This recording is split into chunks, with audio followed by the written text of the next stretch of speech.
안녕하십니까. 최불암입니다.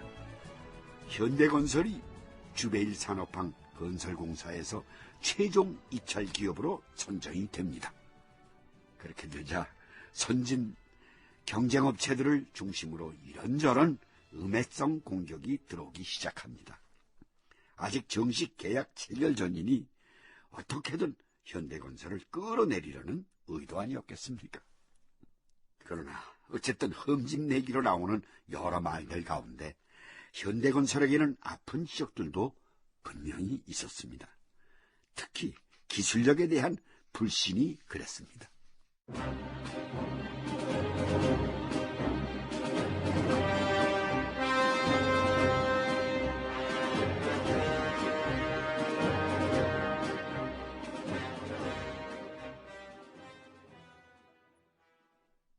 주베일 산업항 건설공사에서 현대건설이 최종 입찰 기업으로 선정됐다.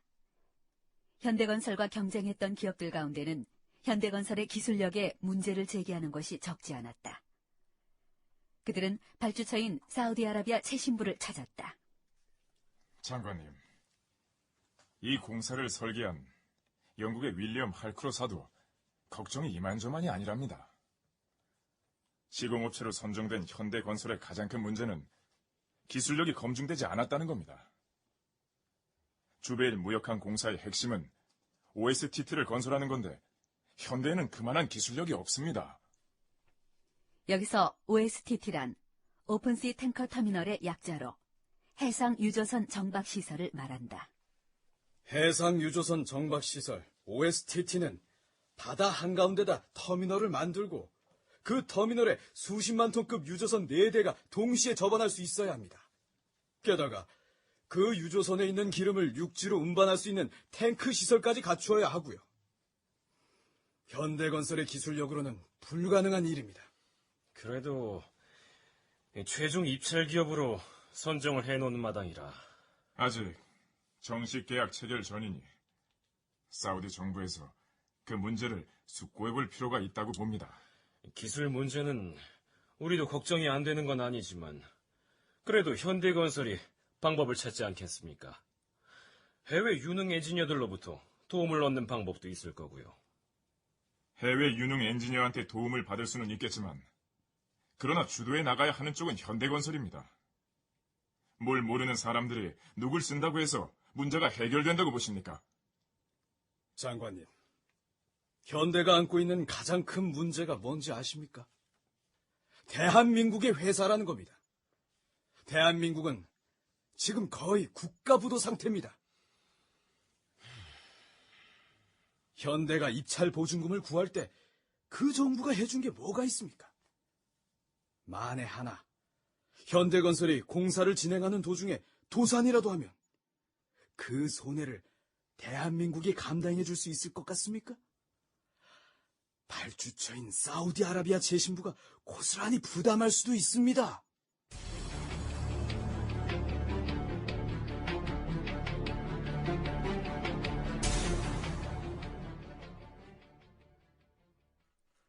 현대가 도산할 경우 그 손해는 발주처인 사우디아라비아 최신부가 부담할 수도 있다는 지적은 사우디아라비아 정부로서도 부담스러운 것이었다.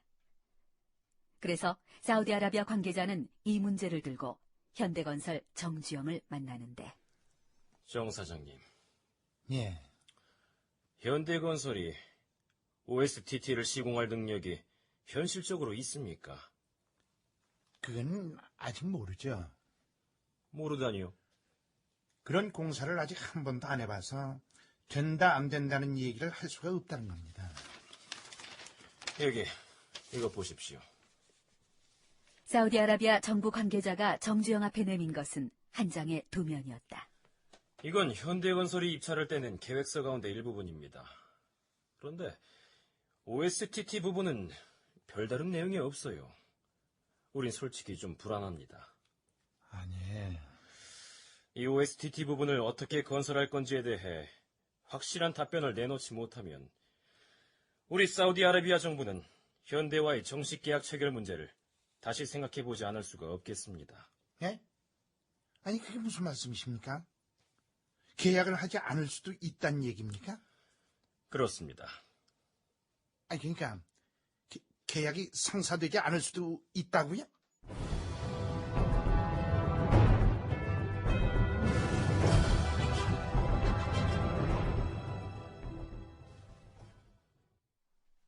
한국으로 돌아온 정주영은 곧 회의를 소집한다. 중약들은 모두 무거운 얼굴이었다. 내가 왜 주베일 산업화 공사를 꼭 해내야 되겠다고 결심을 했는지 아는 사람? 아는 사람 없어? 이 부사장 한마디 해보지. 중동에서 오일머니를 보러 오는 가장 획기적인 방안이기 때문이라고 봅니다. 우리 현대가 이 공사를 완성했을 때 받게 되는 총 공사 금액이 9억 달러가 넘는데 그 정도면 우리나라 1년 예산의 25% 선입니다. 반만 맞아. 또 전상무.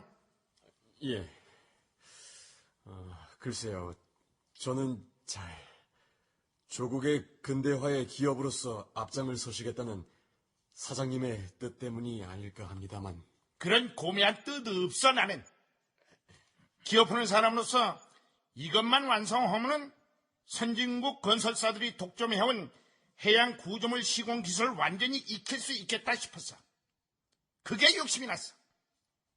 그동안 우리가 선진국 기업들한테 얼마나 무시를 받아왔나. 왜? 돈이 없어서? 돈은 벌면 돼. 기술이 없기 때문이야. 전상무. 예. 사우디아라비아에서 OSTT 기술 문제를 해결 못하면은 우리하고 계약 자체를 하지 않겠다고 하는데 뭐 방법이 없나? 고안해놓은 방안이 하나 있습니다. 그래? 그게 뭐야? 현대건설 황재천 씨의 회고. 해양 유조선 정박 시설. 그걸 시공하는 적에 대해서는 장비가 그때 그 현대건설이 제시한 장비로는 그때 핸들링이 안 되는 거예요. 그래서 그런 큰 크레인을 가지고 있는 그 외국 회사하고 이제 접촉을 해야 되는 적인데 브라운루트라는 회사에서도 이 공사를 꼭 하려고 그러는 거예요. 그 부분 그 유조선 정박 시설을. 근데 그 회사는 그 세계에서 몇 대 안 되는 그 큰 대형 장비들을 가지고 있었습니다. 그러니까 거기에서 그 부분을 자기네들한테 하도급을 달라 하고 그 교섭이 시작됐어요. 그러면 자기네들이 그 하도급을 받아가지고 공사를 하고 기술이 모두 다 저기를 하겠다. 이게 마침 서로 그 이해가 맞아 떨어진 거예요, 그 대목이. 좋아. 지금은 뭐 그 사람들의 기술을 빌 수밖에 없겠지. 그러나 내가 여러분들한테 분명히 말합니다. 빨리 기술 습득하세요. 외국 건설사들한테 비싼 로열티 안 줘도 되게, 이리저리 끌려다니지 않아도 되게, 여러분들이 훔쳐내든 어떻게 하든 그 기술 하루빨리 습득을 하라. 그래서 현대건설은 애초 조건부 응찰을 했던 미국의 브라운 루트사와 기술 협력을 하는 것으로 그 방법을 찾게 됩니다. 방법. 그렇습니다. 사방이 깜깜하게 막혀 있다 하더라도 정신을 차리고 찬찬히 찾으면 방법이 있게 마련인가 봅니다.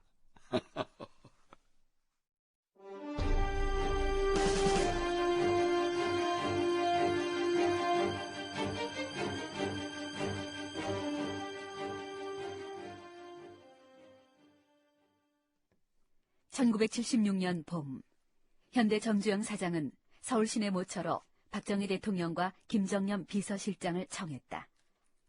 약속 장소로 가는 승용차 안이다.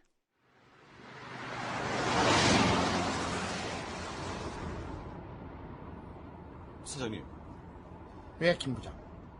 대통령 각하 만나뵈면 꼭 한 가지 여쭤봐 주십시오. 뭔데 그래? 포항에서 나온다고 했던 석유 말입니다. 올 초 각하께서 포항에서 석유가 나왔다고 발표하신 일이 있지? 예. 그런데 그 후 별다른 후속 보도가 없어서 국민들 사이에는 이런저런 별 이상한 소문들이 다 돌고 있습니다. 무슨 소문? 포항에서 울산까지 석유관을 깔고 있다는 소문 들어보셨습니까? 아니, 그게 뭔 소리야? 포항에서 울산까지 송유관을 까는데 어떻게 내가 모를 수가 있나? 사장님께서는 주베일 산업항 문제 골몰에 계셔서 혹시 복을 못 받으신 거 아니십니까? 아무리 그래도 그렇지. 송유관을 깐다는 데가 울산인데 울산에 우리 조선소가 있는데 어떻게 내가 몰라? 그래서 제가 우리 사장님께서도 모르시는 일이다. 그러면서 절대 아니라고 하면 사람들은 외려 제가 모른다는 겁니다. 중앙정보부에서 극비리의 작업을 진행하기 때문에요. 중장? 예. 하하 참. 예, 정말 전이 가경이로구만. 5.16 기념일에 정부가 유전 발견에 대해 발표할 거라 그러던데요. 이참에 5.16을 아예 석유 축제의 날로 만들려고요. 사람들이 정말 그렇게들 알고 있어? 그럼요. 요즘 주식시장도 그것 때문에 재미 본 사람들 많습니다. 아이고, 이거야 정말. 이제 곧 거품이 꺼지면 그냥 땅을 칠 사람들 여러 생기겠구만.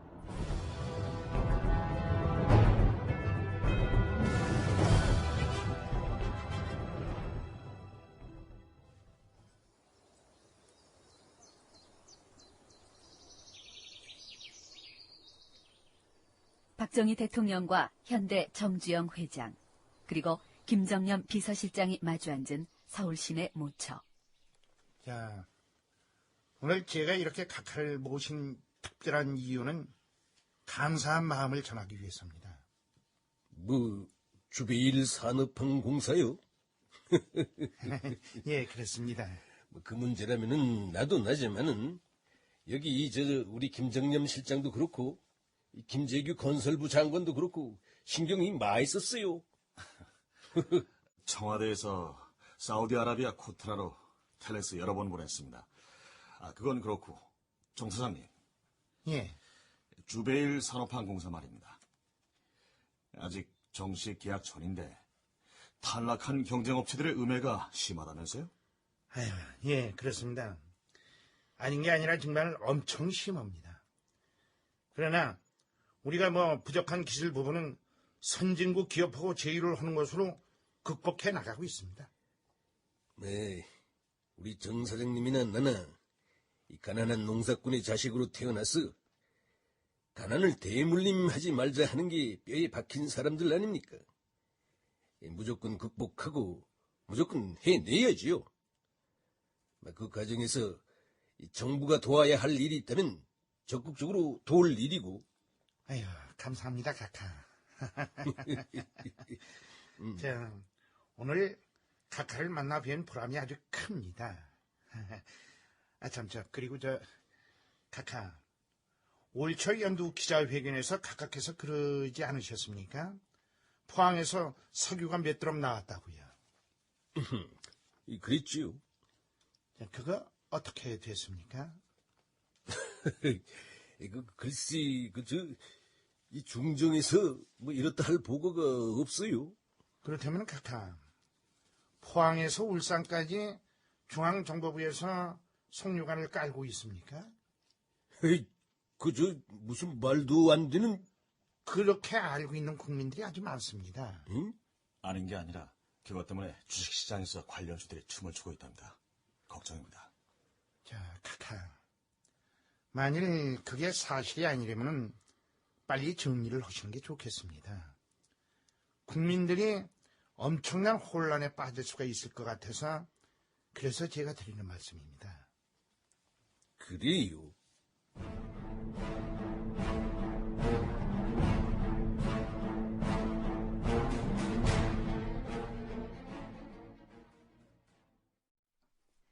청와대로 돌아온 대통령은 신직수 중앙정보부장을 불렀다.